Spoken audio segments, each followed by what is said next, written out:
Hey, peace, beautiful people. Shout out to everybody who's gonna watch this video today. I have a very special guest today. This brother, we actually met him when me and the wife was in Abu Dhabi or Dubai. And this brother, he was doing business over there with people in Dubai. And we met him. He said he was gonna move to Rwanda. This was probably like 2 years ago, maybe 3 years ago. He said he was gonna move to Rwanda. And he been out here, family. He moved out here. He's one of the first people that we met around 2020 who moved out here from either Dubai or from the States. This brother been here for 3 years. He's doing a lot of projects out here, and we have to talk to this brother, family. So I'd like to introduce you to...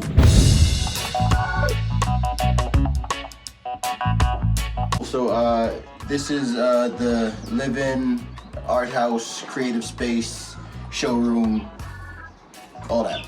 All right, yeah. So in here you'll see some of the furniture that we made.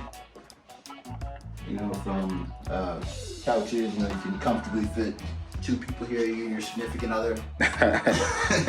Right? That's a small couch there.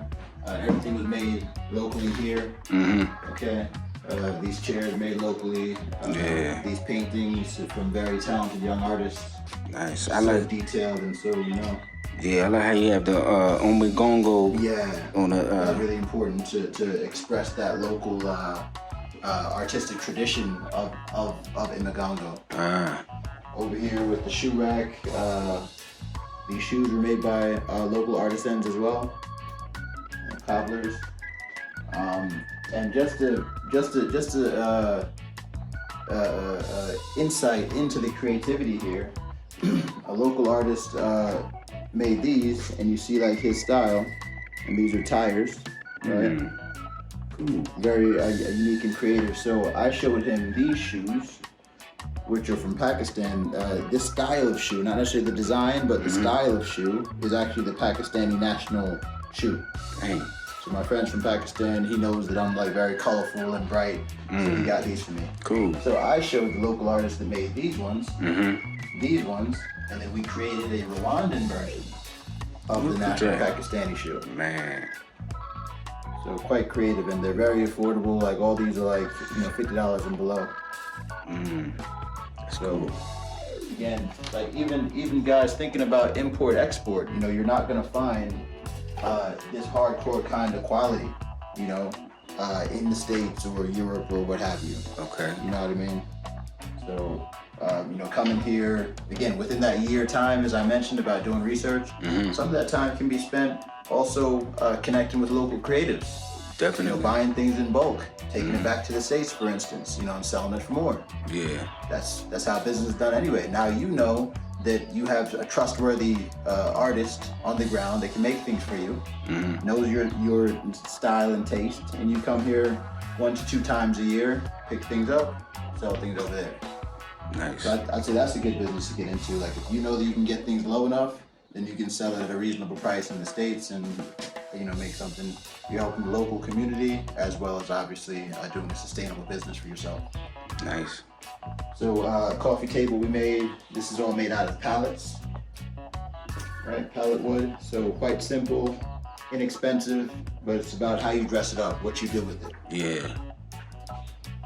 Couch also, again, Aaron will attest, all this stuff's very comfortable, you know, very big. Definitely.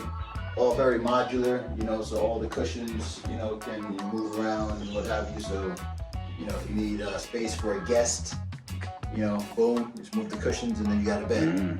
Yeah. Yes, Oh, that's cool. It's very flexible in that terms, and you know, anybody can do this stuff. You know, would never insinuate that this is rocket science or what have you. It's just seeing opportunity in anything and trying it. Okay. Yeah. The office desk we made. You know, you bring your machines yourself.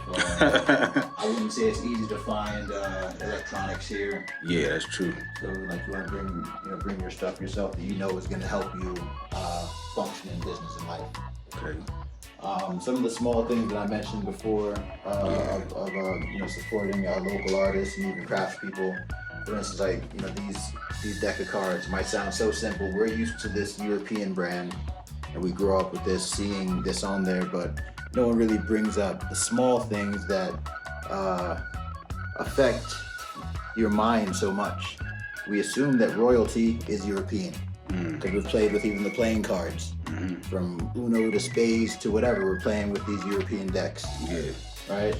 But now you see that, and just look at the quality of this. This is not just being idealistic or loving Africa. Period. It's better. Look at the drawings on these.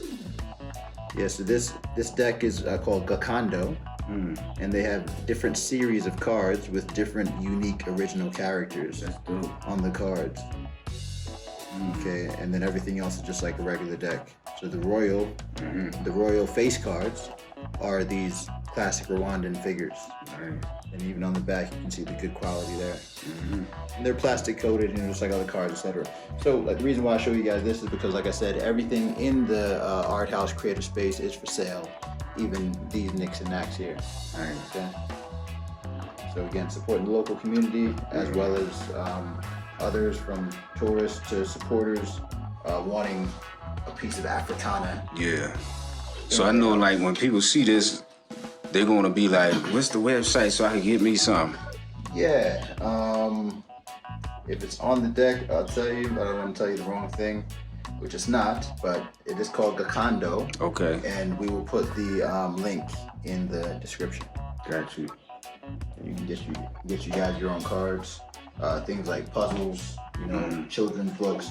All these things are inexpensive things that you can either partner with local artists on, or help fund yourself to start these kinds of projects, because they're very, very affordable, and you have the artists here that are able to bring it to fruition. Got you. Cool. Okay. And something I've been doing for quite a while. I don't necessarily do this as a business in Rwanda, but is the fashion aspect. Okay. So within that, if I'm from Dubai, like what you guys saw on the couches is my logo, which is this peacock. Show you guys this one. The shirt's a party. So yeah, that branding aspect carries over. So again, to be relevant to our audience, come with understanding marketing and branding, right? Creating a strong brand. Okay, so you need your, good name, a logo, professional finishing, things to be very clean and, particular specific, good quality. And, made in Rwanda is creating a brand as well. Like, they want things to be made here. That's why I said earlier, manufacturing is a good business to get into. But you need to come with the right amount of resources for that. Definitely. The good stuff is on this side. All right. Leaf through some things for you. This is kind of like, the emperor's new clothes, if you will. Ah, cool. So some stuff is very high level, like award show kind of things. Nice. So you make your clothes here? So these were all made in the UAE. Okay. Prior to me coming here.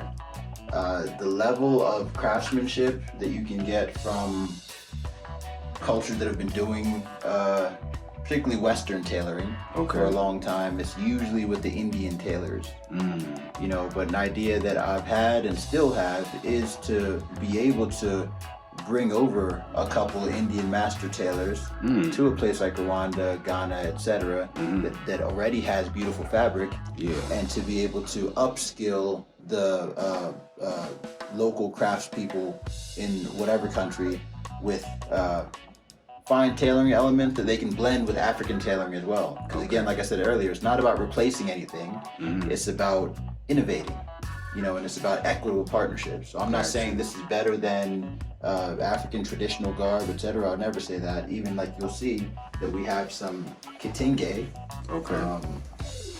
African fabrics that we've actually incorporated into Western styles. Yeah, and again, the branding. Yeah, you got to coordinate. Yeah.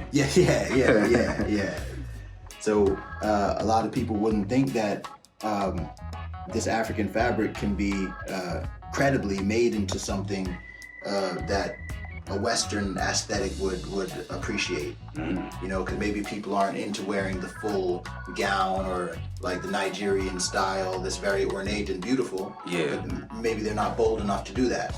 But they would wear a suit because they're used to wearing suits. But now they can wear the fabric of the African fabric, be proud of that tradition, as well as dress in the way they're used to as well. So that's what I'm trying to bring about here with my style. That's what's up, man. That's very creative. Yeah. So yeah, we can go on for days on this stuff, but I do have an Instagram that I sometimes use with this stuff on there. Okay. When that's ready to be launched, we'll have another feature, and you guys will be the first to know. Cool. So what's your Instagram? The Instagram is The Dandy African with a K. Okay. Dandy, D-A-N-D-Y, African, A-F-R-I-K-A-N, The Dandy African.